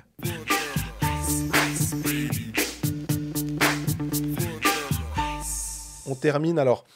Forcément, on veut aussi un petit peu parler d'Ajoie, mais comme ils étaient en quarantaine puis qu'ils n'ont absolument pas joué, compliqué de faire des immenses théories, mais il y a quand même une news. Dernièrement, c'est Martin Ness qui est parti à Cloton. Pourtant, il avait signé à Ajoie. Alors, il était, je crois, prêté, si je ne dis pas de bêtises, hein, en tout cas à Cloton. Et en retour, pendant quelques semaines, Knell-Wolf et Barthollet qui viennent... se faire un peu les dents en National League, puis ce sera réévalué, je crois, à la fin, le 31 janvier, pour voir un peu ce qui va se passer, parce qu'effectivement, il y a la date limite des transactions qui entrent en ligne de compte, et puis voir un peu comment ça va se passer. J'étais assez surpris de voir, surtout moi, plus que les deux Zurichois qui débarquent dans le Jura, de voir Ness partir, parce que je me disais, quand cette signature est intervenue, typiquement, un joueur avec une immense expérience de National League, tiens, c'était pas bête de la part d'Ajoie d'avoir au moins ce joueur-là. Alors, je crois qu'il a un assist en 34 matchs, donc d'un point de vue statistique, c'était pas grand-chose, mais on est bien conscient que de toute façon, il n'était pas là pour marquer 18 goals, c'était pas son rôle. Mais par contre, donc créer une troisième ligne, de pouvoir jouer face à une première ligne adverse, parce qu'il avait eu l'occasion de le faire, et à Rapperswil et dans d'autres clubs avant, j'étais assez surpris de voir ce move-là, et je me disais, parce que je trouvais que ça affaiblissait plus, en fait, Ajoie. Après, est-ce qu'il y a des questions personnelles, tu vois est-ce que lui avait envie de s'en aller? Est-ce qu'il était... Ça, j'avoue que je sais pas trop. Mais Ramon Knell-Wolf, c'est une sorte... Alors vraiment, c'est un peu du scouting de comptoir, de nouveau. Petit joueur qui vient de Swiss League, qui met pas mal de points en Swiss League. Marco Lehmann dans le profil, on va dire, mais j'avoue, j'ai pas vu jouer Ramon Knell-Wolf 23 fois. Mais est-ce que c'est dans l'idée, en se disant, c'est un joueur qui est capable, avec sa vitesse, j'imagine, là aussi, j'imagine que s'il fait 1m69, il peut pas en avant. Je pense qu'il faut pas qu'il fasse du hockey. Donc, est-ce qu'ils se disent ça? Est-ce qu'ils disent, c'est un joueur qui pourrait nous amener quelque chose en haut? C'est le genre de pari que doit tenter Ajoie. Et moi, j'aime bien ce move à ce niveau-là. Barthollet, j'ai aucune sorte d'idée. Vraiment. Pareil. Rien du tout. Mais Knell-Wolf, je vois un petit quelque chose, je me dis, pourquoi pas, ça peut être un joueur à l'étage supérieur. S'il franchit le pas, il est encore relativement jeune, il peut leur apporter quelque chose. De toute façon, ce que va t'apporter Martinez, justement, peut-être, c'est un joueur qui est solide défensivement, qui est fiable défensivement, qui sait se placer. Quand il est sur la glace, en général, un joueur n'est pas trop mauvais dans le corsi. Il a un bon corsi, normalement, Martinez. Est-ce que vraiment, ce qu'il va t'apporter là, en réfléchissant à long terme, ça a un quelconque intérêt? Par contre, si tu arrives à sortir un joueur de Swiss League et à en faire un joueur de profondeur en National League, bah c'est réussi en fait, parce qu'il va peut-être pas te coûter plus cher, mais peut-être qu'il t'apporte quelque chose d'un peu différent du scoring, ce qui manque réellement à un joueur. Puis si je suis un peu pernicieux, je pourrais dire que de la part de Cloton, c'est aussi d'envoyer Knell-Wolf faire une petite pige en nageois, puis se dire, on regarde d'un œil, puis si on monte la saison prochaine, bah, on a fait une sorte de... On l'a regardé à l'étage supérieur, on hésite à le garder. Si on monte, ça nous permet de faire une sorte de scouting à distance. On se dit, ah ouais, bah lui, on va pouvoir le garder, on le mettra en 4e ligne, ça ira très très bien si on monte. Ce qui est de loin pas fait, évidemment, hein, parce que la bagarre sera rude. Déjà avec Holton et peut-être même les playoffs, nouvel animal, on sait comment ça se passe, donc on va pas dire que Cloton a déjà sa place en National League assurée, mais je pourrais voir un peu le scouting à distance, dire, ouais, c'est pas mal, on va le garder. Donc... c'était un peu ça. Il y avait Colin Fontana aussi qui était venu quelques temps. Il y a la rue Aurélien Pope qui correspond assez à... finalement, si on reliait les points, moi j'imaginais aussi je pensais que Ajoie devait aller chercher un Gillian Colère. Maintenant, c'est Jean-Fred dans son fauteuil qui dit ça serait bien qu'il y ait chez Gillian Colère. Puis on le dit ouais, mais écoute Jean-Fred, t'es gentil, mais il a demandé X, son agent a demandé X et Ajoie propose Y, et Y c'est beaucoup moins que X. Oublie. Ouais. Ok, très bien, on a vu, et je voulais en venir. Là-dessus aussi, il y a eu plusieurs signatures qui ont été faites et des annonces. Il y a un Johnny Kneubuller, par exemple, qui a re-signé à prolonger à Ambry, pardon. De même que Zwerger. Zwerger qui était à un moment... Il y a eu juste une rumeur, mais ça a été très très court, avec Zug. Ouais, j'ai pas compris, ça a duré 2 jours. Même pas, 2 heures. Parce qu'ils venaient de perdre Marco Müller. Exactement. Et visiblement, là aussi, avec Marco Müller, ils pensaient qu'ils allaient le re-signer. Puis finalement, 3 ans à Lugano.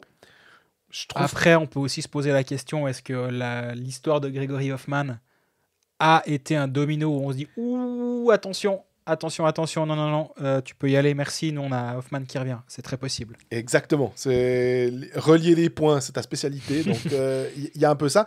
On parle de Lugano, Marco Müller et Daniel Carr qui prolonge de 3 ans. Je pense que tous les amoureux de hockey sont contents. Chris Maxwell doit être très content. S'il n'est pas blessé, Daniel Carr, c'est du très très solide. On a vu là depuis qu'il est de retour, Lugano marche bien, lui marche très très bien. Oui. Ça a permis aussi dans un autre temps, alors Udacek qui est finalement venu, il a fait ses 10 matchs, 8 goals. Aucune passe à ses copains, rien. Il vient de KHL, il vient à Lugano, il repart en KHL. C'est extraordinaire, ça. Bien compris. Kozun qui est out aussi, qui est retourné en KHL, si je dis pas de bêtises, alors qu'on s'attendait à Ambry. Quand il a signé, il y a quand même des trucs, on s'est gaussé des étrangers de Lausanne en disant que, ouais, bon. Mais pour le coup, alors, Barberio a pu partir, mais il va revenir l'année prochaine parce qu'il a encore un contrat. Kozun, lui, directement loin et normalement il va pas revenir à Ambry. Est-ce que justement un C4 qui a signé 3 ans, on pourrait se poser la question de savoir si c'était malin? Tu mentionnais Frolic aussi qui avait un contrat de 2 ans. Oui. Voilà, Kozun lui il est plus là.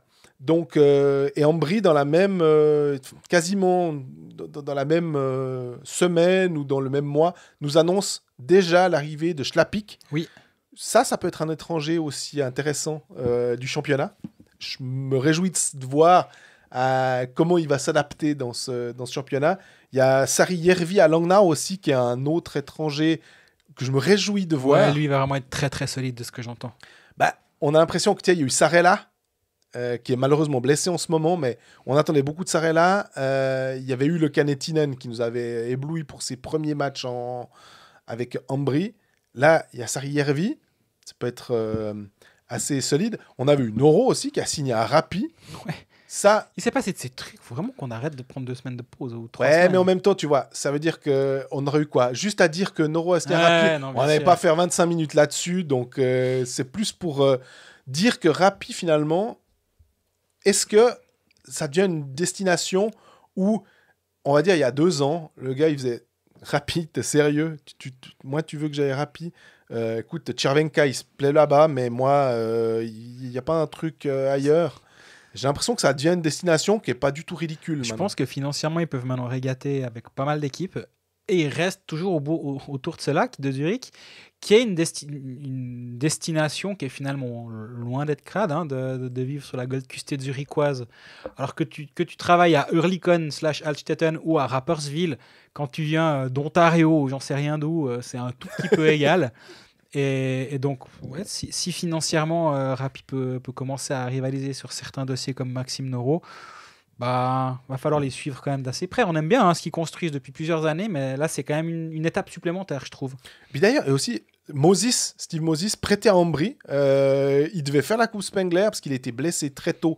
Il avait une grave blessure qu'il a pas encore joué. Puis là, tout d'un coup, on a Moses qui arrive à Ambry pendant un petit moment pour se remettre en forme. Je trouve que c'est ces clubs en Suisse qui arrivent à se prêter des joueurs pour s'aider mutuellement. Enfin, quand tu parles de pain fromage. Rapperswil qui aide Ambry, c'est là que tu vois que les deux clubs sont plus dans la même galaxie en ce moment.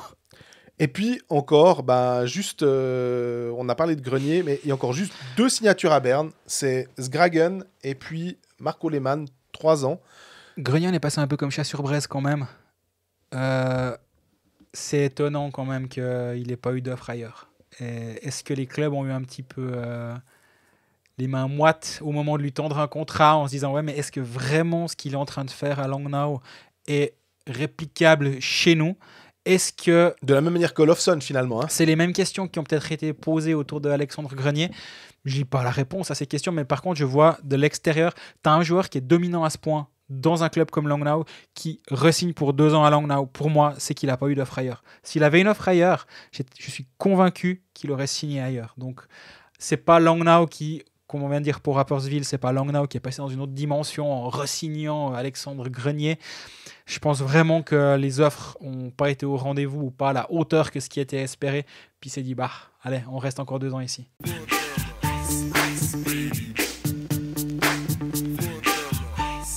J'arrive pas à suivre le compte des épisodes. C'est le premier épisode de l'année 2022 de cette saison 4. Comme ça, on est bien. Épisode 16 de Colfax arrive à son terme. On visait moins d'1h30. On y est presque. Mais il y a tellement à dire qu'on s'est un peu lâché, comme d'habitude. Merci pour votre fidélité, pour toutes vos questions. On en a pris quand même bien quelques-unes, mais il nous en restait encore quelques autres qu'on n'a pas pu traiter. Mais en tout cas, merci beaucoup. Ça nous fait très plaisir d'échanger avec vous. Rendez-vous la semaine prochaine. Là, maintenant, on va reprendre un rythme hebdomadaire. Si le Covid ne fait pas chier. Au moins jusqu'aux Jeux Olympiques, parce qu'on ne vous promet pas un épisode hebdomadaire sur les Jeux Olympiques. Ça, il faudra qu'on en rediscute. Disons que j'aurai un peu de peine dans la mesure où je bosse la nuit, tu vois. Donc... En tout cas, d'ici là, n'hésitez pas à nous poser toutes vos questions, à vous abonner à nos différents canaux sur Spotify, sur YouTube, sur Apple Podcast, SoundCloud, etc. Où vous voulez. Nous, on est là partout. Et sinon, nos réseaux sociaux, Facebook, Twitter, Instagram, on est là aussi. Et d'ici la semaine prochaine, portez-vous bien. À bientôt.